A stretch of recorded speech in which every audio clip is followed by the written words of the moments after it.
শ্রীমদ্ভাগবতম প্রথম স্কন্ধ সপ্তম অধ্যায় শ্লোক 47।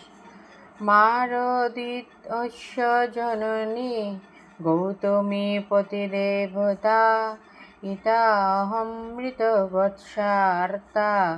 রোদমি অশ্রুমুখী মোহ।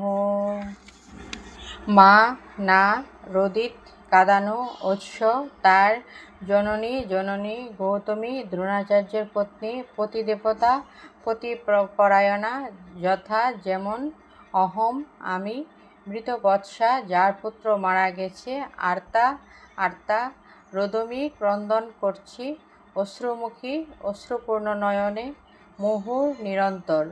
অনুবাদ: আমি যেমন পুত্রহারা হয়ে অশ্রুপূর্ণ নয়নে নিরন্তর রোদন করছি, এই অশ্বত্থামার মাতা পতিব্রতা গৌতমী যেন সেভাবে রোদন না করে।